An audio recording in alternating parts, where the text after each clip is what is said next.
Olá, eu sou a Carol Escoforo, eu sou jornalista especializada em arquitetura, decoração e design. E ao lado da Angelita Escardo, eu componho o projeto Estia. A gente estuda o jeito de morar brasileiro, a felicidade do habitar. E hoje nós estamos aqui para falar sobre essa relação que surge ressignificada, repensada após a pandemia, a relação do designer de interiores e os seus clientes. Eu vou compartilhar com vocês a minha tela para a gente falar um pouco sobre as tendências que a gente prevê para esse período. Muitas coisas foram redesenhadas aí pelo comportamento nosso diante de uma quarentena e muitas tendências já vinham em curso e foram aceleradas nessa relação. Uma delas é sobre o desejo pela casa, por ter espaços de mais liberdade, espaços de conexão com a natureza, e isso vai completamente mudar. A gente vai realmente querer que as nossas casas ou que os nossos apartamentos tenham mais cara e jeito de casa. E aí eu trago esse projeto do Vincent Callebaut, que ele é um futurista, um arquiteto futurista, e ele fala sobre isso, que muito além das urban jungles, que era uma tendência já que vinha em curso e a quarentena parece que acelerou isso, a gente vai querer que as nossas moradias elas se integrem mais ao verde, que elas tragam ar puro para dentro de casa, que tragam esse frescor, essa sensação de liberdade. E isso traz várias mudanças também para a nossa casa. Se lá fora a gente queria, estava super com essa ameaça, com esse medo, dentro de casa, o hall de entrada, por exemplo, vai ser um local de parada, de uma pista de pouso. A gente, em vez de passar por esse lugar, como a gente fazia antigamente, a gente vai parar ali. Isso já tem acontecido em muitas casas, mas a gente acredita que daqui a 5 ou 10 anos a gente ainda vai ter esses hábitos, reflexo desses tempos que a gente está vivendo. E aí eu trago esse protótipo da Pura Case, que é do Carlo Ratti, um italiano, que prevê que a gente vai ter dispositivos menores e que purifiquem com ozônio ou com luz ultravioleta as nossas roupas rapidamente e de uma forma mais fácil. Antes a indústria previa aí grandes armários e agora eles começam a ser protótipos menores que transformam esse portal muito além de colocar álcool gel ali na entrada ou sabonete ou, enfim, uma sapateira, a gente vai ter esses protótipos mais próximos da gente, e aí isso começa a ser mais acessível às classes A e B, que são as que primeiro adotam as tendências e depois as coisas se massificam. Outra coisa que a gente vai querer ter também, e que antes da pandemia ninguém pensava muito nisso, são os purificadores de ar. E aí eu trago esse exemplo da Guilin Lamp, que é uma lâmpada que pode ter essas formas alteradas pelo morador, exatamente para ter uma luz na casa, mas também para purificar o ar enquanto isso. E aí o design se juntando à tecnologia. Outra coisa que vai mudar, e que a gente prevê num reporte de tendências, que vocês vão ter acesso no final dessa palestra, é a privacidade. Se antes a gente queria se resguardar em relação aos vizinhos, a gente também, com a quarentena, percebeu a necessidade de ter nossa individualidade em relação aos moradores da mesma casa mais resguardada. Então, a casa começa a se dividir mais. E eu trago esse projeto da Jungle House, do Neo Genesis, com o Estúdio 0261, exatamente para mostrar o quanto também os pátios começam a entrar na casa. A gente vai ter muito desejo por isso. E, assim, as incorporadoras começam a perceber isso e começam a projetar espaços assim como você, designer de interiores, também arquiteto, podem adotar essas tendências. E aí, com isso, nós do Projeto Estia, depois de muitas reflexões, depois de observar muito o que futuristas diziam, a gente prevê que o living integrado pode estar com os dias contados. E por que também? Porque as nossas cozinhas entraram em cena com muita força nessa quarentena, elas ganharam um protagonismo muito grande, e se antes elas estavam reduzidas, né, a espaços de passagem, a espaços de receber delivery, de repente, porque pouca gente tinha tempo exatamente de cozinhar todos os dias, agora não. Os equipamentos, o consumo de equipamentos e de gadgets eletrônicos para a cozinha cresceu muito com a quarentena, e isso fez acelerar esse desejo nosso por uma cozinha maior. E assim também nossa vida mudou completamente com a chegada do trabalho em casa. Quem pôde passar esse período trabalhando em casa percebeu que o home office foi uma coisa que a gente teve que adotar e muitas vezes adaptar espaços para isso. E aí surge esse protótipo também da Estica, que eu achei muito interessante, porque é uma mesa de papelão composta de 3 partes, e ela simplesmente pode se adaptar a qualquer lugar. Você pode... Muita gente nessa quarentena também percebeu que vários lugares da casa puderam... A pessoa foi descobrindo que alguns lugares eram melhores do que outros, e com isso as coisas foram mudando muito. Os espaços da casa para o home office também se abriram, né? A gente foi descobrindo lugares.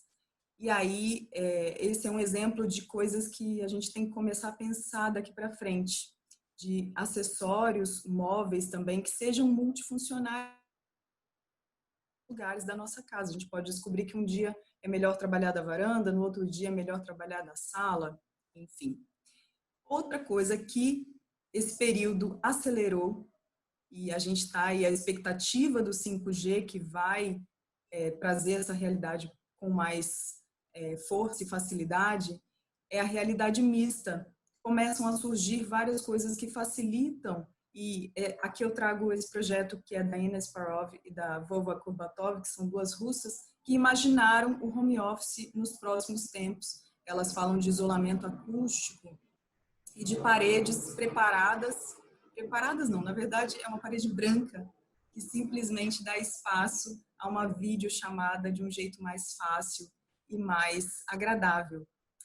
E aí a casa também começa a se tornar inteligente assim que o 5G chegar. Vai ser uma realidade você poder conectar a sua nutricionista, a dieta que ela vai te passar, a sua geladeira e ao supermercado. Ou seja, a casa começa a ficar inteligente, e isso é uma tendência prevista para, no máximo, daqui a 1 ano ou 2 anos. Tudo isso vai refletir muito na nossa relação entre designers de interiores e seus clientes. E para falar disso, eu convido a Angelita, que vai explicar exatamente o que vai mudar nessa relação. Então, eu sou Angelita Scardo, eu sou os outros 50% do Projeto Estia. É um prazer estar aqui com vocês no CONAD 2020, e eu vou falar um pouco sobre a relação do profissional de design de interiores com os seus clientes. Então, vou compartilhar uma tela com vocês e tentar responder a pergunta que a Carol propõe no final da apresentação dela, de como fica essa relação com o cliente por parte do profissional de design de interiores. Então, vamos lá. A primeira questão que eu acho que é muito importante, né, trazer para essa discussão que as mudanças, as tendências que a Carol aponta, elas falam de novas maneiras de nós lidarmos com a casa. Uma nova forma de lidar com a casa, mas que provavelmente alcançará com o tempo a nossa maneira de lidar com os espaços construídos de forma geral. Essas mudanças, elas sinalizam novas direções para a forma em que nós vivenciamos o ambiente. Mas não é só isso. Eu diria que essas tendências que nós estamos apresentando aqui, elas indicam também uma mudança social. Eu ouso dizer que essas mudanças sociais, caso elas se concretizem, elas sinalizam o fim da modernidade líquida, como foi descrito pelo sociólogo polonês Zygmunt Bauman.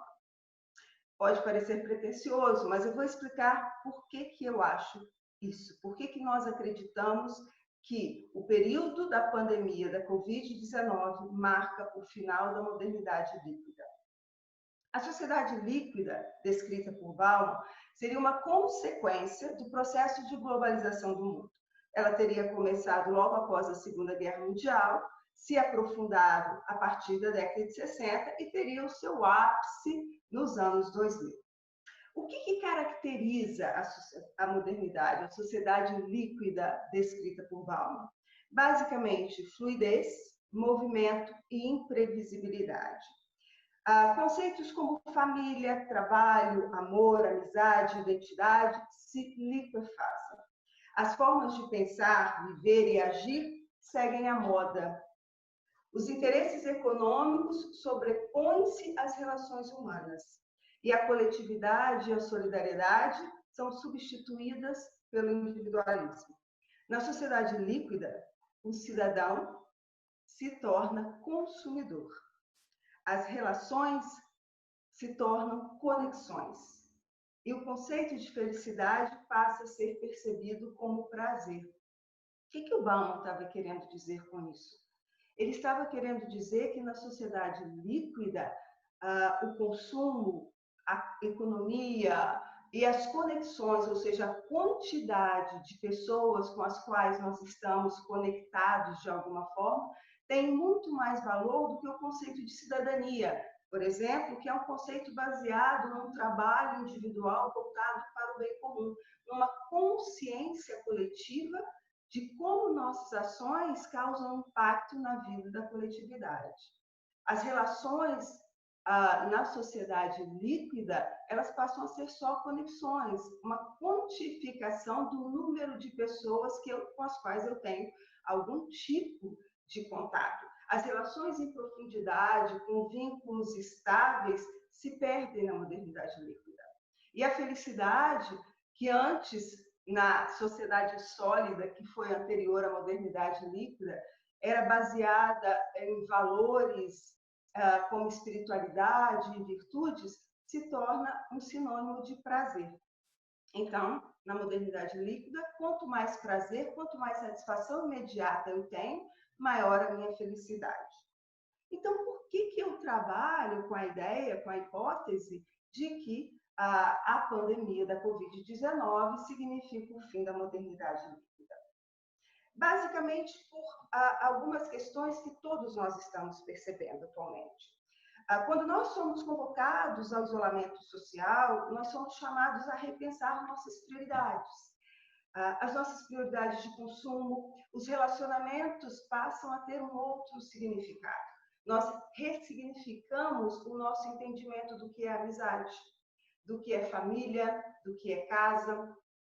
A pandemia, o isolamento social, ele nos leva a um confinamento que nos faz refletir sobre o que é realmente essencial em nossas vidas, sejam objetos, atividades, lugares, pessoas. Nós somos demandados a nos relacionarmos em profundidade com as pessoas com quem habitamos sob o mesmo teto.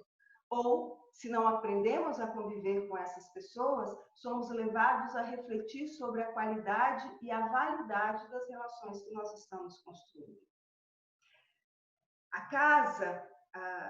casa da pandemia é uma casa que nos faz repensar prioridades, aprender a conviver e a refletir sobre aquilo que é essencial para nós.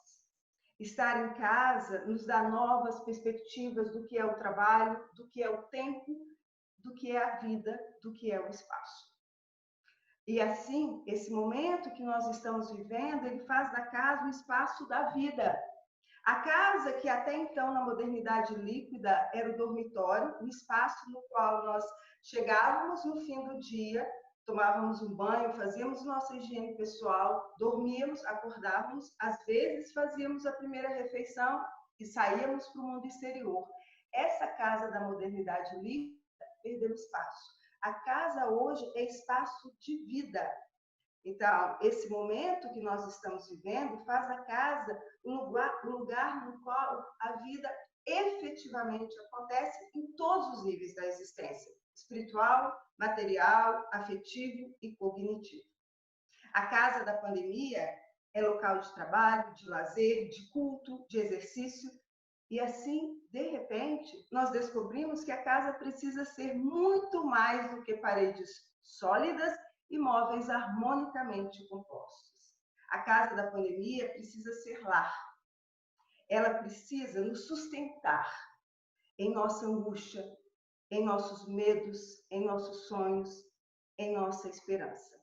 E é aí que você, profissional de design de interiores, precisa rever sua relação com o cliente.